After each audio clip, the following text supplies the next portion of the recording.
Pemerintah Provinsi Maluku melaksanakan rapat tindak lanjut proses pengadaan tanah untuk akses jalan RSUP Dr. J. Leimena Ambon. Pada hari Jumat 13 November 2020, bertempat di ruang rapat Sekretaris Daerah Provinsi Maluku, rapat dipimpin oleh Sekretaris Daerah Provinsi Maluku Kasrul Selang STMT dan dihadiri oleh Kepala Bagian Bina Administrasi Kewilayahan Biro Pemerintahan Setda Maluku, Dr. Andes I. Metwaan MM, pemilik lahan beserta unsur terkait. Saat diwawancarai, Metwaan menyampaikan bahwa sebenarnya diharapkan dalam tahun ini pembangunan jalan dapat diselesaikan, namun terkendala dengan dua bidang tanah yang masih menjadi sengketa. Pertemuan yang dilaksanakan ini bertujuan untuk mencari solusi atas permasalahan yang dialami. Keluarga yang bersengketa atas dua bidang tanah sepakat untuk permohonan jalan tetap dilaksanakan, tetapi dengan catatan pembayaran atas bidang tanah ditunda sampai diputuskan secara resmi siapa yang berhak menerima sesuai dengan hasil keputusan bersama maupun keputusan hukum. Tadi itu terkait dengan proses akses jalan masuk ke RSUP di Rumah 3. Nah, itu kan diharapkan dalam tahun ini juga kita bisa menyelesaikan pembangunan jalan itu. Tetapi ternyata terkendala dengan ada dua bidang tanah yang masih menjadi sengketa antara para pihak. Oleh sebab itu maka tadi kita bikin pertemuan itu mengundang pihak-pihak yang bersengketa itu sekaligus dengan ada instansi terkait termasuk BPN untuk kita cari solusi. Jadi tadi itu memang keluarga-keluarga yang bersengketa itu atas dua bidang tanah itu sudah tadi juga menyampaikan sepakat bahwa pembangunan jalan tetap jalan, tetapi dengan catatan atas bidang tanah yang bersengketa itu dipending pembayarannya sampai nanti siapa yang berhak sesuai dengan hasil keputusan bersama, apakah itu mau lewat jalur hukumnya, nanti baru dibayarkan dia punya nilai ganti rugi itu. Sedangkan bagi yang pihak-pihak yang tidak ada masalah ya pasti kita akan segera minta KJBP untuk menilai dia punya nilai ganti rugi dan kita akan bayarkan bagi dari keputusan rapatnya begitu.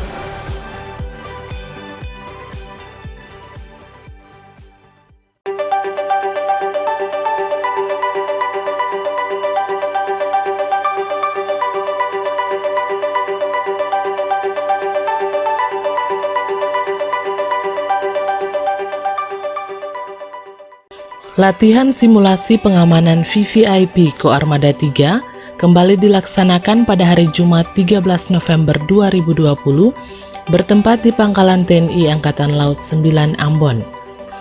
Kegiatan simulasi tersebut dipimpin oleh Panglima Komando Armada 3 Laksamana Muda TNI Dadi Hartanto, serta turut dihadiri Komandan Gugus Tempur Laut Koarmada 3 Laksamana Pertama TNI Rudi Aviantara dan Komandan Lantamal 9 Ambon Laksamana TNI Eko Joko Wiono. Hartanto saat diwawancarai menjelaskan maksud dan tujuan dari kegiatan ini adalah untuk melatih satuan wilayah dalam pelaksanaan pengamanan VVIP, dalam hal ini Presiden, Wakil Presiden, dan keluarganya. Tujuannya adalah untuk pengamanan Presiden dari pelabuhan sampai di laut, penyelamatan protokoler, dan evakuasi medis. Untuk kesiapan pelaksanaan simulasi ini dilaksanakan melalui proses klasikal dari tanggal 9 sampai dengan 11 November 2020 dan saat ini dilaksanakan gladi penyeluruh. Selain itu, Eko Joko Wiono mengucapkan terima kasih kepada Panglima Koarmada 3 beserta institusi terkait, Kodam dan Polda yang telah bersatu mengikuti latihan pengamanan VVIP khususnya di Provinsi Maluku. Apa maksud dan tujuan dari kegiatan ini, Pak?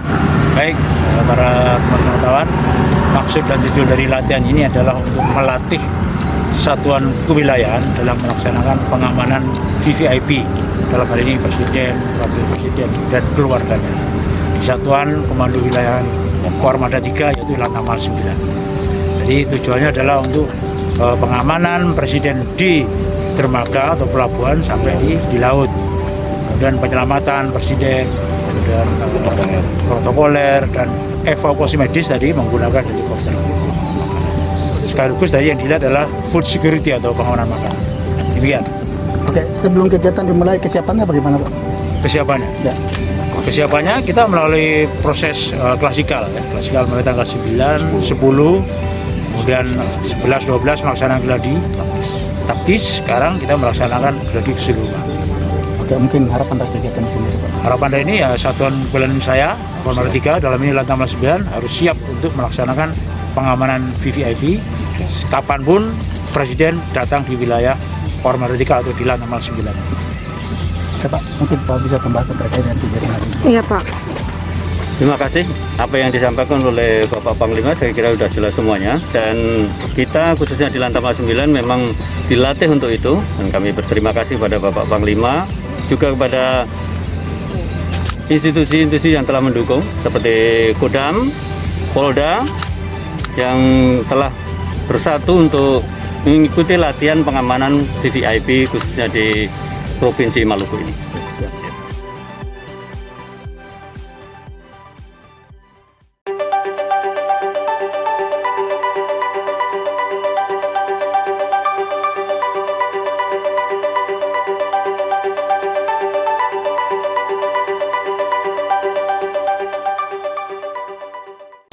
Dinas Pendidikan Kota Ambon melaksanakan sosialisasi dan peremajaan data pokok pendidikan atau Dapodik tahun 2020 bertempat di Swiss Bell Hotel Ambon pada hari Jumat 13 November 2020. Kegiatan dipimpin oleh Rahel Mary Mayruhu SOS selaku Sekretaris Dinas Pendidikan Kota Ambon, serta turut dihadiri perwakilan guru dari jenjang PAUD sampai sekolah menengah pertama di Kota Ambon. Adapun harapan dari Mayruhu terkait pelaksanaan kegiatan ini yaitu agar sinkronisasi data pada satuan pendidikan dengan data dinas pendidikan sesuai dengan tujuan dan manfaat dalam kaitannya dengan laporan pertanggungjawaban pusat. Saya Sekretaris Dinas Pendidikan Kota Ambon, Mary Mayruhu. Dalam hal ini ada di tempat ini dalam rangka pelaksanaan kegiatan pengelolaan peremajaan data pokok pendidikan tahun 2020. Ya, adapun tujuan daripada kegiatan dimaksud, yang pertama, peremajaan data pokok pendidikan dilakukan untuk mendapatkan data sesuai dengan kebutuhan perencanaan pendidikan. Yang kedua, sebagai bahan evaluasi pelaksanaan indikator kinerja kunci dan indikator kinerja utama bidang pendidikan. Yang ketiga, kebutuhan data yang belum ada pada aplikasi data Dapodik. Yang keempat adalah dasar kebijakan pimpinan daerah dalam pengambilan keputusan. Kemudian manfaat daripada kegiatan ini adalah rencana dan strategi untuk 5 tahun, rencana kerja 1 tahun, dan rencana kerja anggaran tahunan. Kemudian manfaat yang ketiga adalah dokumen pelaksanaan anggaran atau DPA yang biasanya oleh SKPD. Kemudian yang keempat, laporan keterangan pertanggungjawaban LKPJ.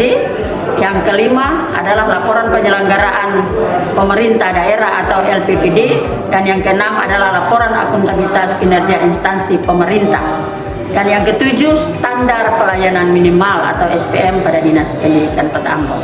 Ya, harapan daripada pelaksanaan kegiatan ini bagaimana sinkronisasi data antara data pada satuan pendidikan dengan data pada Dinas Pendidikan, di mana akan dilakukan sesuai dengan tujuan dan manfaat yang sudah saya sampaikan tadi dalam kaitannya dengan laporan pertanggungjawaban dan laporan yang nanti disampaikan secara nasional dari tingkat daerah kepada tingkat pusat.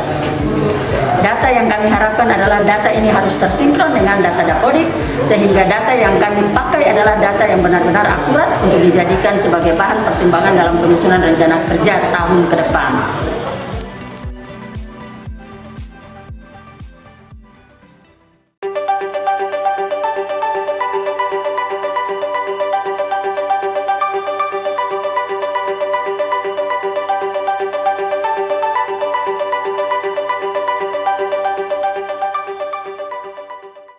Dewan Perwakilan Rakyat Daerah Kota Samarinda melakukan kunjungan kerja ke pemerintah Kota Ambon dengan tujuan untuk mempelajari bagaimana cara meningkatkan pendapatan asli daerah atau PAD di sektor pariwisata.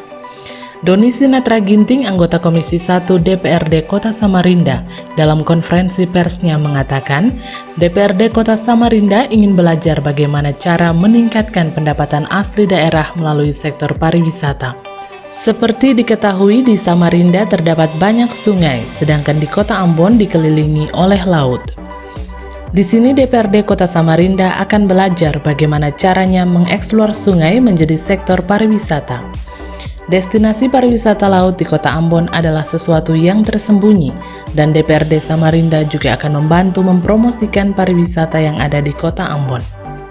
Yang pertama, kami ingin belajar bagaimana cara meningkatkan pendapatan asli daerah melalui dunia pariwisata.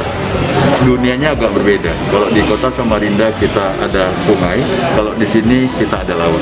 Bagaimana caranya kita mengeksplor sungai menjadi destinasi wisata yang nantinya akan mengarah tentunya untuk pendapatan asli daerah. Itu yang kami akan ambil khususnya di Kota Ambon ini.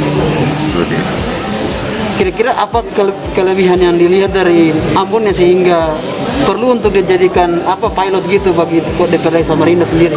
Yang jelas pertama adalah bahwa laut yang ada atau pemandangan destinasi yang ada di Kota Ambon ini adalah sesuatu yang luar biasa, yang tersembunyi, yang banyak orang belum mengetahui itu. Jadi kami juga akan membantu untuk tentunya mempromosikan Kota Ambon supaya datang ke Kota Ambon. Berapa hari kunjungan ini, Pak? Sampai hari Sabtu ya. Ini kira-kira kesan ketika di Ambon ini sendiri seperti apa? Luar biasa, ramah sekali, pelayanannya luar biasa dan semuanya terbuka, membuat kami betul-betul nyaman di sini. Khususnya pada Sekwan dan seluruh warga Kota Ambon luar biasa. Kalian betul-betul bisa menerima orang yang baru datang ke sini. Oke, siap. Dengan pas apa, Pak? Saya Doni Sinatra Ginting. Iya. Sebagai apa, Pak? Kapasitasnya? Anggota Komisi 1 DPRD Kota Samarinda. Dari fraksi Demokrat. Ya. Oke, siap. Berapa orang yang datang anggota DPRD-nya, Pak? Kita ada 5 orang. 5 orang. Yaitu, jadi ada Ketua Komisi Haji Joha, terus ada Sekretaris Komisi, terus ada Komisi 2, jadi ada Komisi 1 dan ini Komisi 2. Bagi pendapatan memang kita langsung. Oh, gabungan komisi yang membidangi pariwisata dan pendapatan gitu. Benar. Terima kasih. Terima kasih. Bentuk? Tentunya semua destinasi yang ada di Kota Ambon kami akan coba dan akan mengambil sesuatu dari sana. Kemana? Ya. Pak izin Pak, kita foto satu. Boleh. Silakan.